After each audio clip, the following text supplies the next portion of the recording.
This is the Daily Signal podcast for Thursday, August 22nd. I'm Kate Trinko. And I'm Daniel Davis. Pro-democracy protests in Hong Kong continue as China flexes its muscles and warns of an intervention. Today, we feature an exclusive interview with Alvin Yeung, a young politician from Hong Kong who supports the protests and hopes to achieve democratic reform. Plus, Marvel may be dropping SpiderMan. What's that mean for the future of the Marvel universe? Well, our two pop culture gurus, John Cooper and Thalia Rampersad, will discuss. And if you're enjoying this podcast, please be sure to leave a review or a 5-star rating on iTunes. And please encourage others to give it a listen. Now, on to our top news. And the spending from Washington just keeps coming. A new report from the Congressional Budget Office says the deficit will be $800 billion larger over the next decade than was previously predicted. The CBO is saying that 2019's deficit will be $960 billion. Between 2020 and 2029, CBO says we should expect deficits to be about $1.2 trillion on average. Heritage Foundation's budget analyst Justin Bogie, in an op-ed for the Daily Signal, writes, quote, "Much of the blame for the worsening projections belongs to the passage of the Bipartisan Budget Act of 2019, end quote. That bill was signed into law by President Trump early this month. Bogie adds, quote, "The Bipartisan Budget Act increased base discretionary spending by $322 billion over 2 years and effectively killed one of the last semblances of fiscal restraint intended to slow Washington's appetite for spending." Well, the Trump administration is moving to close a loophole that has stymied the enforcement of immigration laws. The change would allow illegal immigrant minors to be detained for longer than 20 days. The current 20-day limit was set by what's known as the Flores Settlement, a 1997 court agreement that's resulted in families being released into the country after just 20 days in detention. The administration is looking to change that policy through executive action. President Trump made waves by suggesting that support for Democrats by Jewish Americans was disloyal. When asked by a reporter whether that was an anti-Semitic statement, as some have charged, Trump responded this way on Wednesday via ABC News. Yeah. Isn't that anti-Semitic? No. It's only in your head. It's only anti-Semitic in your head. If you look at what Tlaib, Omar, Cortez, if you look at what these people, I say, if you just AOC +4 or +3, if you look at what they say, they are so bad for Israel. They are so bad for Jewish people. You take a look at the horrible anti-Semitic statements that they've made. You take a look at what they want to do to Israel. Take a look at the fact that they want aid, all of the aid, almost $4 billion, all of the aid cut from Israel. You take a look. You know what? The Democrats have to own it. Well, the president joked earlier in the week about buying Greenland, but it appears he was serious. On Tuesday, he canceled his upcoming trip to Denmark, which owns the mostly frozen island in the North Atlantic. He tweeted, quote, "Denmark is a very special country with incredible people, but based on Prime Minister Mette Frederiksen's comments that she would have no interest in discussing the purchase of Greenland, I will be postponing our meeting scheduled in 2 weeks for another time," end quote. He also added, "The Prime Minister was able to save a great deal of expense and effort for both the United States and Denmark by being so direct. I thank her for that and look forward to rescheduling sometime in the future." President Trump also talked to reporters on Wednesday about the trade negotiations between the U.S. and China. Here's what he had to say via CNN. They want to make a deal. It's got to be a deal that's good for the United States. When they want to make a deal, probably we will make a deal. But if I didn't do that, and I'm not doing this, somebody said it's Trump's trade war. This isn't my trade war. This is a trade war that should have taken place a long time ago by a lot of other presidents. Over the last 5 or 6 years, China's made $500 billion. $500 billion. Ripped it out of the United States. And not only that, if you take a look, intellectual property theft, add that to it. And add a lot of other things to it. So somebody had to do it. I am the chosen one.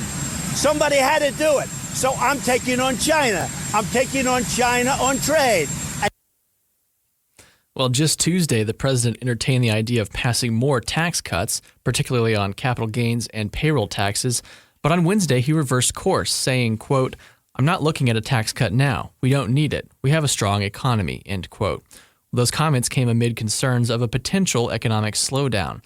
The president has pressured the Federal Reserve to cut interest rates, which he blamed for recent hiccups in the stock market. Yet another sign of the increasingly strained relations between the U.S. and Iran, a U.S. military drone was shot down while in the area over Yemen. National Security Council spokesman Garrett Marquis told CNN, quote, "We are aware of reports of an attack by Iranian-backed Houthi forces on a U.S. drone. The president has been briefed and we continue to investigate the matter. And this attack is only possible because of Iran's lethal aid to the Houthis and serves as yet another example of the regime's relentless efforts to escalate conflict and threaten regional stability." Well, up next, we'll talk to Alvin Yeung, a Hong Kong politician, about the pro-democracy protests. Tired of high taxes, fewer healthcare choices, and bigger government? Become a part of the Heritage Foundation. We're fighting the rising tide of homegrown socialism while developing conservative solutions that make families more free and more prosperous. Find out more at heritage.org.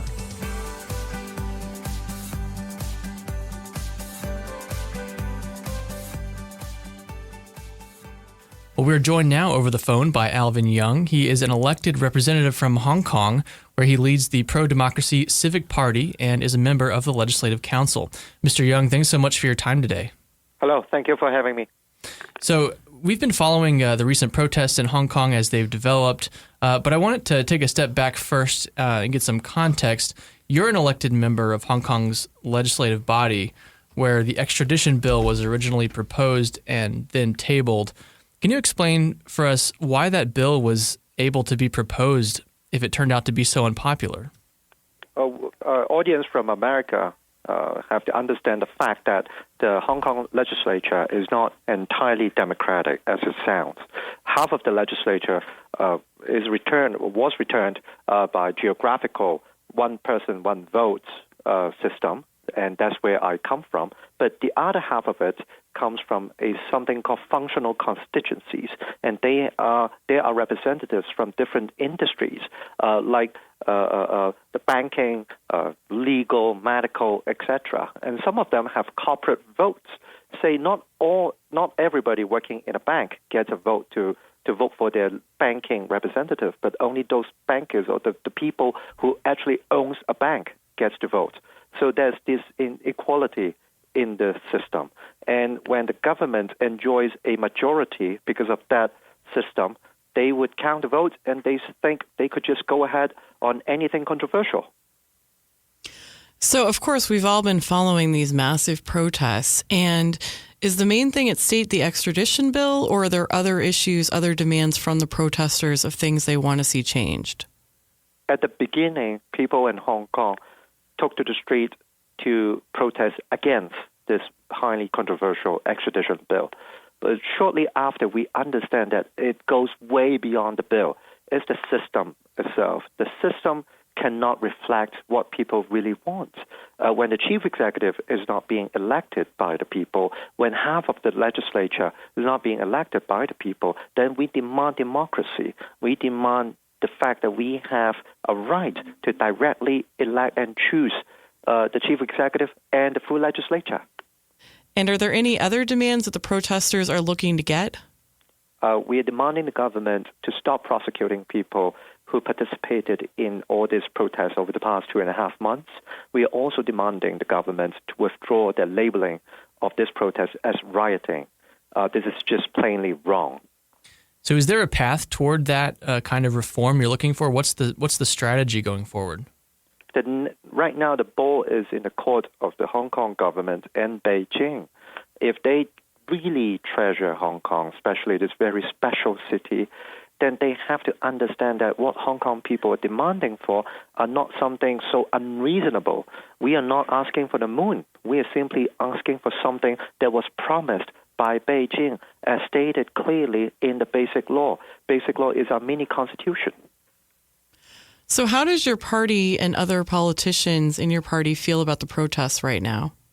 We understand that Hong Kong people are so united. We stand in solidarity. Over the past weekend or two, we saw Hong Kong immigrants protesting around the world in support of Hong Kong people, we understand that the world is watching. And we are also asking the world, the international community, to continue paying attention in support of Hong Kong people's peaceful demonstrations.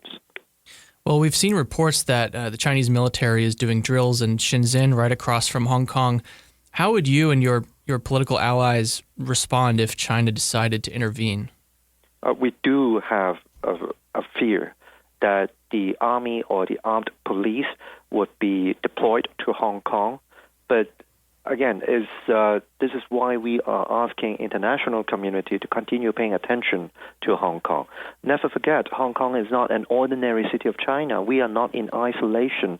Hong Kong is an international financial city, which the United States have huge amounts, billions of dollars of investments, and with 85,000 of United States nationals working or living in Hong Kong. So that would not only affect and harm Hong Kong, that will also harm the rest of the world who has a stake in Hong Kong. I just hope that Beijing would have the wisdom not to deploy troops in Hong Kong, because that will end one country, two systems. So there's been concerns, particularly with this action from China, that this could end up being another Tiananmen Square. Do you think that analogy makes sense, or do you reject it? Again, I do share that fear that Hong Kong will become another Tiananmen Square. But then again, I have to repeat this.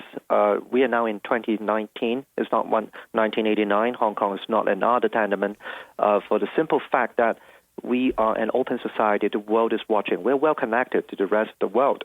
Anything that happens in Hong Kong would be seen in everyone's TV screen or phone screen within seconds. So if Beijing dares to really risk the special status of Hong Kong, then it would be extremely wrong to them. Well, and of course, so much of this for our audience comes in the context of this 50-year window between the handover in 1997 and 2047, when Hong Kong is scheduled to return fully to the Chinese system. How do you and your political allies look toward the future, looking at that 2047 deadline? Would you like to see it delayed or some alternative future? We are working very hard to lay foundations for the future negotiation with Beijing, if that ever happens, that we wish to see Hong Kong stays unique. We wish to see Hong Kong stays as a member of liberal democracy, that we share the values that we share with the rest of the world, at least the Western world, that freedom of speech can be upheld, that we can still have free elections. Although these are the things that are encroaching, these are the things that we are facing challenges with. Right now, Hong Kong is under challenge on all different fronts. But then we are urging the rest of the world to pay attention to Hong Kong so that we can continue to enjoy the freedoms that we were supposed to have. And have you been able to participate in any of these protests yourself? Yes, I have been joining different protests or standing at the forefront. Not all of them, but most of them. And what is the experience like? What are people saying? How long are they out there? I think, it's just extraordinary. I believe one of them had, 1 out of every 7 people in Hong Kong was there. I mean, those numbers are just unheard of. What is it like on the ground when you're there? Yeah, I have to tell our audience here that Hong Kong has around 7 million people population, but in early June, we had 1 million people took to the street in opposition to the bill. And 1 week later, we had 2 million people took to the streets. And over the past 2.5 months, we have all different kinds of protests or demonstrations against police brutality, against the fact that this government is not listening. And most recently, in the last weekend, we had 1.7 million people took to the streets in a peaceful manner under the rain to tell the rest of the world, and of course Hong Kong and Beijing governments, that all we are asking for are, number one, democracy, and number two, a formal withdrawal of the bill and investigation of police misconduct. Well, we've seen so many of those powerful images and even videos of protesters recently waving American flags and singing the Star-Spangled Banner. What role should the United States be playing in this, if at all? I'm here in the United States right now while we are talking to have a dialogue, a Hong Kong-U.S. dialogue with U.S. congressmen and senators. And we are telling our friends here to continue paying attention to Hong Kong. As Hong Kong is not stand in isolation, we are at the forefront of two different ideas. That is the liberal democracies ideas, and we are facing this one of the biggest authoritarian states on earth. And so Hong Kong cannot stay alone. We need support, at least as moral support or any kind of support from the rest of the world, so that we understand we are not fighting this fight just on our own. Is there anything else that we didn't ask you about that you think Americans should know? I appreciate the attention and care and support paid by Americans over the past 2.5 months. I just wish that could continue, because we need support from the rest of the world, especially those from the United States of America. All right, Alvin Yeung, thank you so much for your time today. Thank you very much. What the heck is trickle-down economics? Does the military really need a space force? What is the meaning of American exceptionalism? I'm Michelle Cordero. I'm Tim Desher, and every week on the Heritage Explains podcast, we break down a hot-button policy issue in the news at a 101 level. Through an entertaining mix of personal stories, media clips, music, and interviews, we help you actually understand the issues. So do this. Subscribe to Heritage Explains on iTunes, Google Play, or wherever you get your podcasts today. So, if you're a fan of comic book movies, you might have heard that due to complicated negotiations between two studios, Spider-Man may no longer be part of the Marvel Comics universe. I'm going to turn it over to Thalia Ramprasad. She is a producer at the Daily Signal and at the Heritage Foundation, and she has a lot of thoughts. Kate, we need to unpack why Twitter erupted and why the fans for the Marvel Comics universe are up in arms. And that includes Thalia. So a Deadline article was released on Tuesday, and it was basically stating that the Marvel Studios, under the ownership of Disney and Sony, had failed to renew their partnership in regards to Spider-Man continuing to exist in the Marvel Comics universe and have creative input from Marvel Studios, as well as the producer Kevin Feige. So rewinding back to the release of Spider-Man Far From Home, which was released on June 28th, there was a report that the movie needed to make $1 billion for the partnership to continue. And of course, as the fans know, they surpassed that milestone, and the worldwide total grossed at $1.1 billion. So once the fans heard that, they were like, oh, great, that's awesome. Sony and Disney are going to be in partnership for forever, and it's going to be a great extension of the Marvel Comics universe. The deal that they had originally started was that Marvel would get 5% of the first dollar grossed when Spider-Man released in theaters, and Sony would get final creative say. So it was kind of a balance there.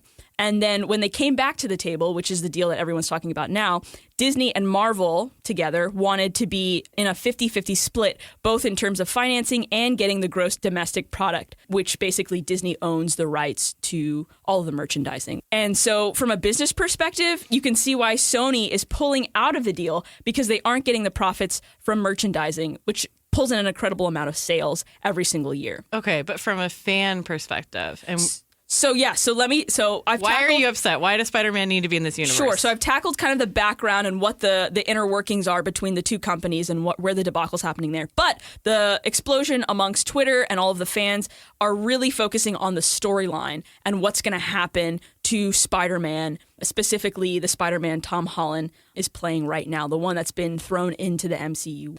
In the Deadline article, they alluded to the fact that there are two planned Spider-Man movies in production, both including Tom Holland and John Watts as the actor and the director, respectively. And as things stand right now, amongst the debate and the decision made, they're not going to be in the MCU. And the films are set now to be in, quote, Sony's universe of Marvel characters, which I have no idea what that means. And that's kind of what everyone is confused about. And so Spider-Man is still considered to be an Avenger, but to be able to navigate that world and Spider-Man in the Avengers world and the MCU without referencing the MCU, that proves to be a whole nother mountain to climb, which we don't know how they're going to do creatively. And in terms of the storyline, we have no idea what's going to happen. And just to kind of tackle what you mentioned about Tobey Maguire, and how I don't feel that strongly about Tobey Maguire. No. We're just saying, like, those movies specifically, what they focused on when they were writing those films, because they weren't involved in the MCU, was they were focusing on the relationship between Aunt May and Peter Parker and Aunt May and Uncle Ben. And you saw those storylines really play out with those actors and those characters. And so when Spider-Man got taken into the MCU, the relationship kind of pivoted and focused more on Tony Stark and Peter Parker, and that was more of the bedrock of the last two Spider-Man films when they were in... Who's Tony Stark? So Tony Stark, good guy. Tony Stark is Iron Man. I should know that. Yes. So Tony Stark is Iron Man, and that relationship was also super solid in the last two Avengers films. Well, I'm very happy for them. We also have in studio, doing the opposite of mansplaining and just sitting quietly listening, John Cooper, who's a media relations guru at the Heritage Foundation. That's probably not how he self-identifies, but whatever. Anyway, John, you are also super worked up over this, so let it go. I'm actually not super worked up over this. Okay, and, fake news. Sorry, guys. Yeah, a little bit. And I'll tell you why. I think it's because, at least for the MCU and the characters that we've come to know over so long, Spider-Man is a relatively new addition to the MCU. I mean, his first appearance was in 2016 in Captain America: Civil War, when he first meets Tony and everything in that film. And so, even though he is quite possibly the iconic Marvel character, just historically, Spider-Man makes the most money in terms of comic book sales and merchandise sales, and has over previous decades. In terms of this iteration of the movies, like, he's not really foundational, and I would argue that he's still not really foundational to the MCU, and I don't think that he's going to be made like the next to take the mantle of Tony. I don't think he's got the clout. I don't think that's who Tom Holland is acting as Spider-Man, but I do think he fills a very particular niche in the MCU, and he plays that relatable neighborhood Spider-Man, and they even kind of wink at that in some of the films, or in both of the films, honestly, that he's been featured in terms of him starring as Spider-Man, which makes him just a more relatable character. It kind of brings it back down to kind of the person-to-person thing. For all these recent Marvel movies have been so big and so epic, and rightfully so, and really enjoyable. But the Spider-Man films, both Homecoming and Far From Home, were much more like Peter Parker is a high school student and kind of dealing with what that means to as a superhero that almost no one knows is a superhero, but he's also trying to do homework and, go on school trips while still being Spider-Man. Sounds stressful. Yeah, a little bit. And it's kind of funny how that all works out for him in various circumstances. But I do think that it would be really unfortunate if Sony decided to kind of take all of that back from Marvel, because Sony's already demonstrated that they can't functionally, they can't carry on a functional Spider-Man universe. They tried this already with Andrew Garfield back earlier this decade, the Amazing Spider-Man series, and they just weren't great for a number of reasons, which we're not going to get into on this podcast, but they just weren't very good films. And why on earth would you want to, if you're a fan of Spider-Man, why would you want Sony taking back creative control of a character with whom they have really failed to be successful in the first place recently? The second Amazing Spider-Man movie came out, I think it was in 2013 or 2014. I think it was 2014.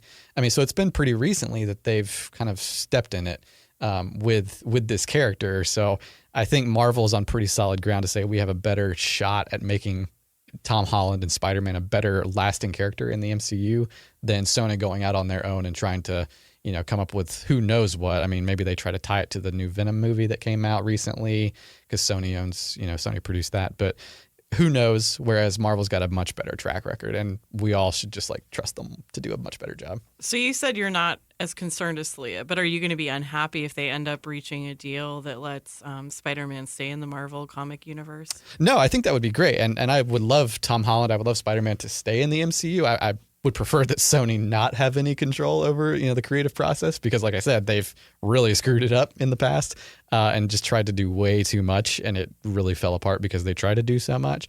I think that this creative team with Marvel, under Kevin Feige's direction, but some good direction from Watts, has really, it's connected, I think, fans with that neighborhood Spider-Man, that high school age Spider-Man who's kind of figuring out who in the world he is, and especially now post Avengers, post Endgame, he's not going to be the core Avenger or anything, but he is going to take on more of a role in this universe, and he's going to take on more responsibility. And I think it's going to be really unfortunate if Sony kind of yanks all that back. It would be really, really dissonant, I think. I would go even a step further than what John was saying and say that they have left all of the fans on a massive cliffhanger in Spider-Man Far From Home. And Spider-Man Far From Home really teed it up for Peter Parker to become the next Iron Man, to become the lead Avenger. It's not going to take one movie to do that. I think it's going to take a longer amount of time. But they have really, teed us up to cheer on Peter Parker and Spider-Man. And major spoiler alert, in the very end credit scene of Spider-Man Far From Home, Peter Parker's identity is revealed, and the entire city now knows that Peter Parker is Spider-Man. And that's it. That's where it's cut off. So we have no idea what's going to happen next. And it's going to be massive shoes for Sony to fill on their own, apart from MCU, without having I'm just going to throw it out here. You could imagine what would happen next, or you could read fanfic. Like, you don't have to, it's not dead if they don't make the movies. Well, the thing is, they are making the movies, but the thing is, are they going to continue such a strong storyline as they have in the past? But you could make up a different storyline. Me, myself? Yeah. I don't know, Yeah, but that's not half as fulfilling as watching it on a massive screen, Kate. I'm just saying. Come on. So, I don't know, whatever. Yeah, they've clearly set up, it seems like there's a clear direction where Marvel had wanted to go with this, and that's why they ended on that cliffhanger. And the way that Marvel plans these things, they plan almost a decade into the future with these movies. So they clearly know what they want to do. And honestly, that leads me to believe that a lot of this is probably just a negotiating tactic to begin with, because Marvel's not about to let a franchise like this get away from them. Because even if they're only pulling 5% of that gross dollar, that first gross dollar, that's still a ton of money that they're more than happy to take in, along with the merchandising rights and everything like that. So I think it's probably more likely a negotiating ploy by both sides to try to get what they want out of this. But yeah, it would be really disappointing if everything that they've built up with Tom Holland's Spider-Man, I mean, he would still be Tom Holland, but everything they've built up with his storyline so far, it would go away if Sony got creative control of that, and that would be unfortunate. And I just want to say, I would be remiss if I didn't say Spider-Man is indeed far from home. Well, Thalia and John, our two pop culture gurus, thanks for being on once again. Thanks for having us. Oh, yeah. That's going to do it for us today. Thanks for listening to the Daily Signal podcast, brought to you from the Robert H. Bruce radio studio at the Heritage Foundation. Please be sure to subscribe on iTunes, Google Play, or SoundCloud. And please leave us a review or rating on iTunes to give us any feedback, except not on Spider-Man, because I don't care. We'll see you again tomorrow. The Daily Signal podcast is executive produced by Kate Trinko and Daniel Davis. Sound design by Lauren Evans and Thalia Rampersad. For more information, visit dailysignal.com.